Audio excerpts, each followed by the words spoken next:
Welcome to another episode of After the Poll, the video series where I share all of my thoughts for this week's current comic books, except those #1 issues. And if you want to see that, I'll leave that video at the end of this one. I'm Mike Spider Slayer. Welcome back to Comic Book Corner 2.0. If you love daily comic book content, if you love me helping you make decisions on what comic books to buy, make sure you hit that subscribe button. And before we jump into it, guys, I just want to give a quick shout out to Mutant Beaver Comics.com. They have over 4,000 exclusive variant covers in their store. So if you're a collector of comic book cover art, that's the right place to go. There's a link in my description box below. It is Corner 10. So if you guys use that link, just go ahead. You'll save a 10% off your first purchase. And also, you'll use that link on future purchases as well. So check out MutantBeaverComics.com. So with that being said, let's get started with this week's episode of After the Poll. Sensational She-Hulk. This is issue 5. Now, you guys are probably wondering, Mike, why'd you pick this up? You said you were dropping Sensational She-Hulk. Listen, if it comes to a nice variant cover, I'm going to pick it up, and if I have the opportunity, I'm going to read it. And usually when it comes to Sensational She-Hulk, it's a quick read. I've realized that this book is never going to be the book that I quite expected to be. This is more of a love story, okay? This is a 28-page comic. It's $4. The legacy numbering is 183. It's written by Rainbow Rowell. The art here is done by Ig Guara. The artwork is improved. If this was the regular artist, I don't know if he's taking over art duties here. This is much improved because I love the way the characters look. I love their facial expressions.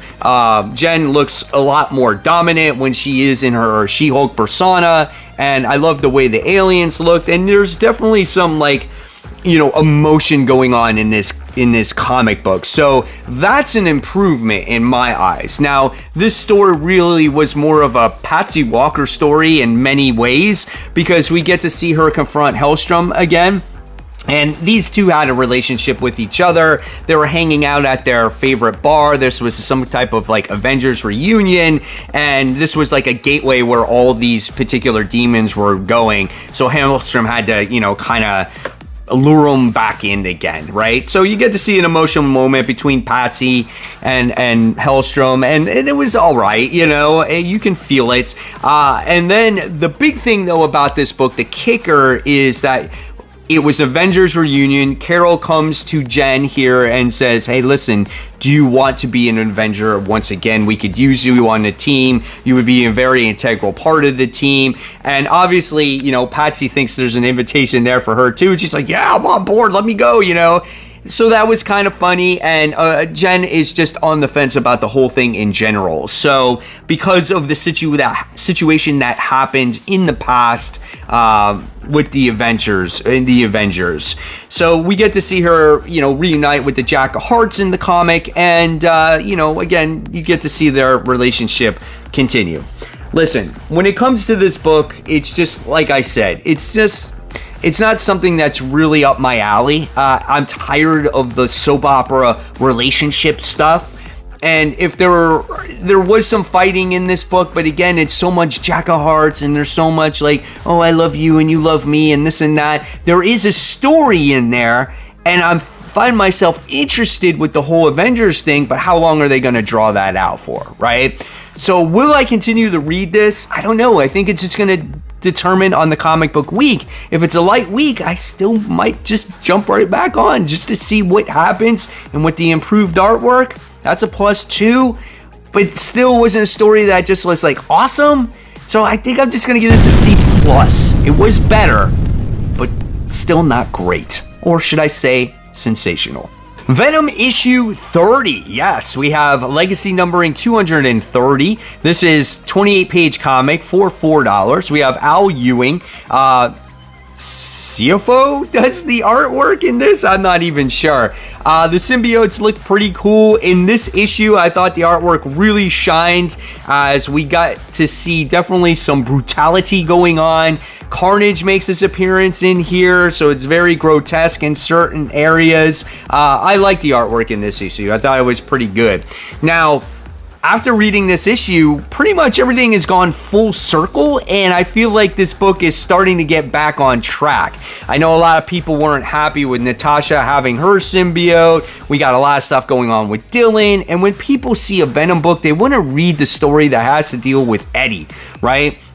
And Eddie's been all these different symbiotes since he's been King in Black. It's like he's been Bedlam. He's been, I think he's this version of Finnegan, Meredith, just Tyro. There's like he's all these different versions, right? And in this issue, we wind up seeing Meredith, who's the, like, I guess the ultimate version of Eddie Brock here, winds up getting defeated. And this is a spoiler because guess who comes through his body? It's Carnage. I mean, what can you expect, right? Carnage now is popping up. We knew that the character was going to cross over in the books, and it looks like Carnage and Venom are going to do battle once again. That's pretty cool, right? However, if you've been reading this, if you have not been reading this, you're going to be completely lost of everything that's been going on. But if you've read this from issue 1, this is finally your payoff. It took 30 issues to get to this point, and we'll see the direction that it goes. Is this my favorite Venom storyline that I've ever read? No. Is it creative? Yes. Is it a little convoluted? Yes. But it's not horrible, and I like how they do get back on track here. This one was okay for me. I like the ending, so it got me hooked once again. I'm gonna give this one a B-. Very curious what you guys think of the Venom storyline as of right now. Daredevil Gang War, this is issue 3. This book is written by Erica Schultz, and the art is done by Sergio Fernandez Davila. I said this from the beginning when this Gang War tie-in has come out. I thought that the artwork is really good. I think the colors really pop. It brings the characters to life in here. Here you get to see Bologna. It's just awesome, man. And not that this story is just like the best thing I've ever read, but it's just one of those fun comic books. And in this particular issue, we wind up getting to see Elektra protect some citizens of Hell's Kitchen. You know, they're on their way out, trying to leave based off of all the bullshit that's been going on here, and I love that. I love her just protecting basic civilians. And then once again, we wind up getting to see this on again, off again battle with her and Bologna here, which is the X-23 clone. And we learn a little bit about her, where she came from, the X Project, and all that different stuff. Again, this doesn't reinvent the comic book, but it's just a fun comic book. I feel like, it ties into Gang War. I feel like maybe it's actually a better story than Gang War because I just like the action that takes place and the artwork that's going on in here. So, yeah, I mean, hey, why not? It's fun. It's enjoyable. There's a lot of action. And I'm going to give this one a B. I've liked it from the very start, man. X-Men issue 31. Yes, that's where we're at. Here we go. So when it comes to X-Men, I was one of the ones that was like, come on, man. Like, really, can we let an X-Men actually die? And how was Sync going to keep Laura's mind alive in his mind, right? It's like Sync is so overpowered. This book is 28 pages, and this is a $4 comic book. This is written by Jerry Duggan, and the artwork here is done by Phil Noto. Not a huge fan of the art style in what's going on in the main X title, but it is what it is at this point. And this is an issue where it's very much a saying goodbye to Laura. The original one. She was the one that got stuck in the vault for years and years, and she aged up, and they thought they were never going to get her out of the vault. So what they took is the last known memories, I guess, from Laura, and they reincarnated her anyway from the 5. So you got a reincarnated Laura, and then you got the old Laura back, and she wound up being rescued. So you had 2 X-23s running around now in the universe. One was renamed as Talon, and then you got the original Laura, okay? So in this comic book, it was very much Sync trying to, come to grips that, hey, do I hold on to you and risk the lives of all my friends and everything that's going on? Because he was holding her personality in his mind and trying to figure out what to do in order to keep her alive or get her another body or a vessel or something, and just nothing would work. And in the meantime, we wind up seeing Nimrod, come face to face with everybody. So I thought this was a pretty good issue overall, just being the fact that we had to finally say goodbye to somebody and someone actually died. At least that's what I think right now, and I thought that was kind of emotional and tough on sync. Now, the one thing that I found this book a little bit messed up is they took the time for Kingpin to reunite with Typhoid Mary. Now, whatever's going on in the gang war right now, didn't we see Typhoid Mary in there already with Kingpin, and they have her reuniting with him now?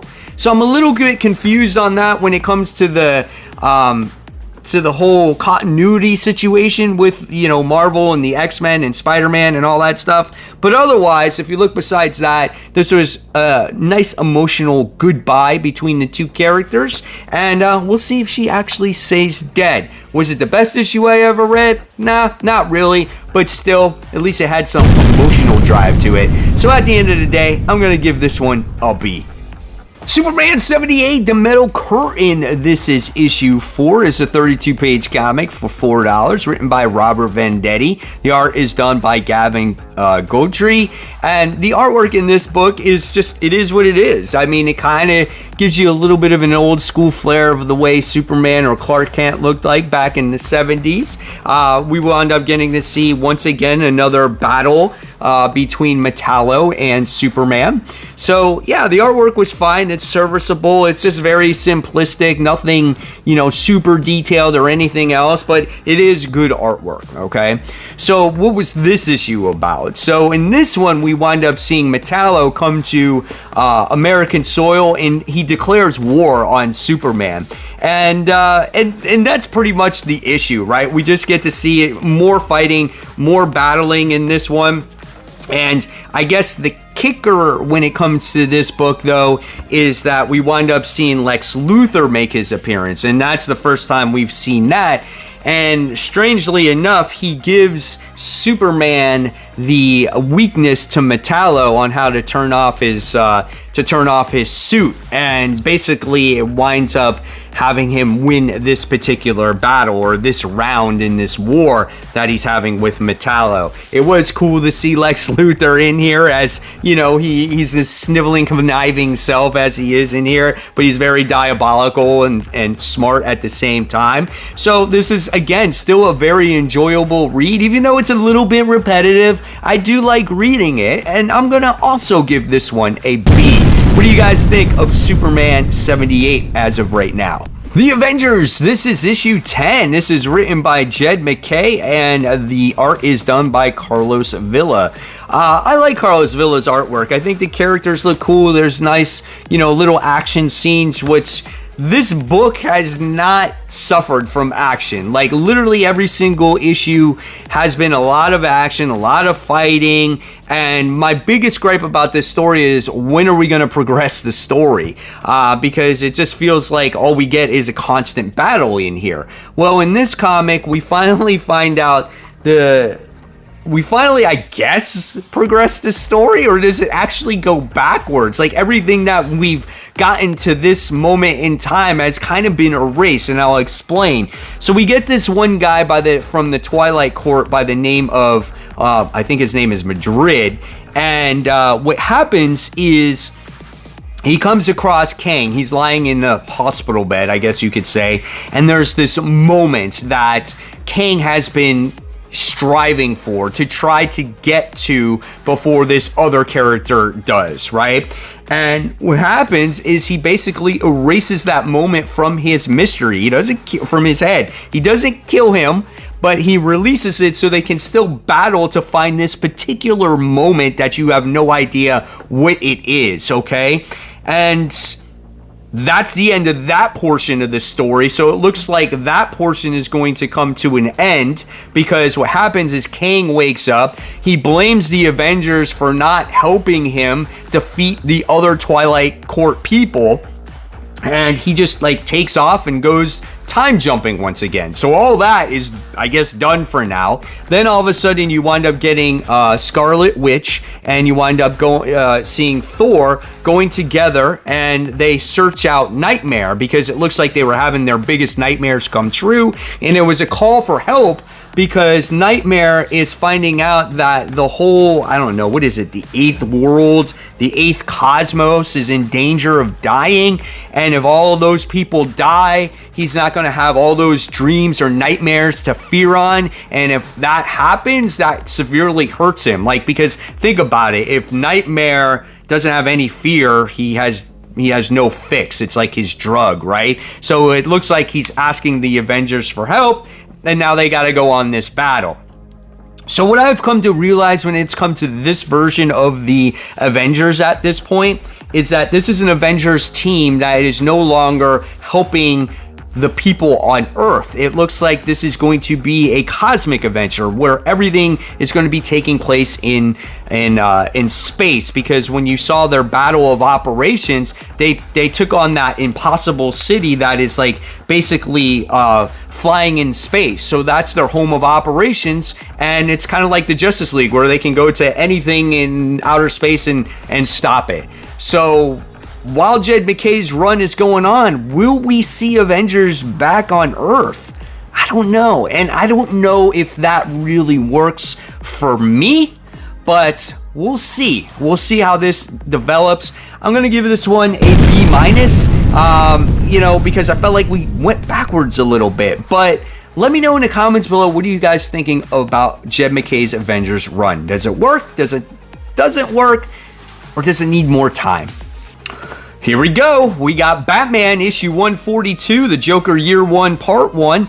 Legacy numbering is 907. This is a 40-page comic for $5. Written by Giuseppe Colmacoli, written by Chip Zdarsky, art by Giuseppe Colmacoli, Andrea Sorrentino do the art duties. Now, Andrea Sorrentino's artwork is not huge in this comic. I guess it's like flashbacks and certain things like that, and it's very disturbing. I actually like that type of style of artwork. If you're not familiar with Sorrentino's artwork, he did a run on New 52 Green Arrow, which was really, really good. He currently does The Tenement with Jeff Lemire on that comic, so great stuff if you haven't checked that one out.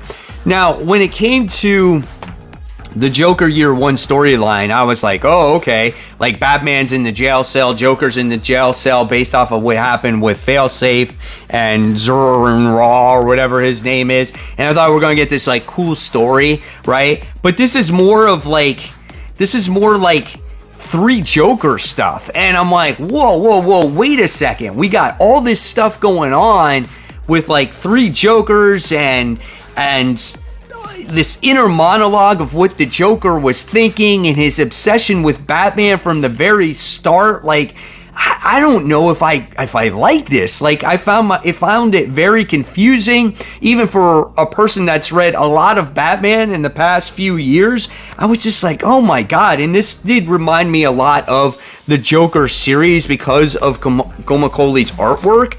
I just wasn't into this. I did not care about the stories that happened in the past. This was something that I don't need to learn, because I like when the Joker is mischievous and creepy and you don't know what he's going to think next. I don't like the inner monologue. I don't want to hear what he's thinking in his brain. I don't want to hear all that stuff. It just didn't work for me. I didn't know what was up and what was down. This is such a turnoff for me. I hated this comic book. I'm sorry. I just could not stand it. If you liked it, that's great, but I think a lot of people might be a little bit confused. I am so curious to hear what you guys think about this particular Batman story, this first issue of this Joker Year 1. If I graded this one, I'm going to give this one an F. Like, I didn't like it, man. This is my least favorite Batman story. I would say probably since Gotham War, but besides Gotham War, I don't know the last time like I disliked a Batman story this much. So I really need to hear you guys' opinion on this. Am I missing something here? Just let me know in the comments below. Beneath the Trees Nobody Sees. This is issue 3. This book is written and drawn by Patrick Horvath. This book's artwork is just really good, man. I love all these little animal guys walking around, you know, being in everyday life, news reporters, and this book is so suspenseful because obviously we got to see Samantha the bear, who is this chick right here, who just loves to commit little murders. She always went outside of town. She would commit the murder, get her fix on, and then bring all the people and bury it in her town. Well, now there was a murder that happened in her town, and if people start digging and searching, they're gonna find out there's been other murders and they're gonna link those murders to her. So what is Samantha going to do? Well, she's gonna do the investigating herself and try to catch that murderer. And in this issue, you wind up getting to see her follow certain people around. She has her suspicions on the character who she thinks is going to actually get, you know, who committed the murder. And you think she's gonna commit another murder herself, but it doesn't. It takes a little bit of a twist, and at the end, she actually, we think, finds the real murderer. And what is going to happen? I don't know. But this book is so good. This is a top pick in my eyes.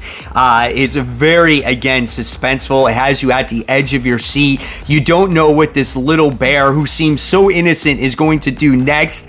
And in the next issue, what is she going to do if she comes across that murderer? Because I'm pretty sure she found the murderer because he had a little freaking briefcase of all the people's pictures of who he was going to, I guess, murder next, or whatever the case may be. And he's a rat. So it's like, can you smell a rat, right? Oh, dude, it's so good, man. Great book, A+. Definitely pick this book up if you haven't yet. I don't know if you can get it on the racks anymore. There might be a trade eventually in the future, but God, this is probably the best book that IDW has put out since The Last Ronin. Gunslinger Spawn. This is issue 28. This is written by Todd McFarlane. The art here is done by Dexter Soy. Ever since Dexter Soy has took over the art duties in this comic, it's so good, man. I just love seeing the characters in this book. We get introduced by the name of this new character. His name is like Carl, and he's like some cyborg, like Terminator cowboy dude, and he looks like this. And he was a former friend of Javier. Now, remember, this book is only $2.99 for 24 pages, but it, you know, even though it's only 24 pages, it's worth every single penny, and it always has you at the edge of your seat. Absolutely brilliant here as we get to see the continuation again of Gunslinger taking on his former friend. And we wind up getting to learn about this guy, on where he came from, how they pitted him against Gunslinger, and we've gotten to see again his origin story. We saw how he fell off this cliff and he got all these cybernetic enhancements, how they brainwashed him to say, oh, Gunslinger's bad, and all this stuff, and seeing the adventure happen and the whole thing transpire on Gunslinger trying to survive this battle is absolutely stunning. It's just a brilliance in my eyes, and you gotta love the love that Javier has for the animals in this comic, as you get to see the wolves and the horses and all that stuff. So great. I can relate because I am a huge animal lover. And then yet we still have the hidden thing of what's going on with Taylor in this comic as he's going through some kind of transformation himself. Absolutely awesome book. Another top pick this week. Another A+. Gunslinger is my favorite Spawn by far. I'm looking forward to the regular Spawn series as we're about to hit 350. But guys, let me know what you think of Gunslinger. And there you have it, guys. There are my thoughts on this week's comic books that I read. Do you agree? Do you disagree? Let me know in the comments below. I love hearing all those thoughts, guys. And of course, if you love the content, I'll leave you more content right here. In fact, this is Worthy Ones, like I promised, where I discuss all the newest #1 comic books that came out for this comic book week. And guys, as always, thank you for watching. Support the local comic shops. Keep buying, keep collecting, but always remember, read your comics. Guys, I'll see you real soon. Thank you so much. Bye.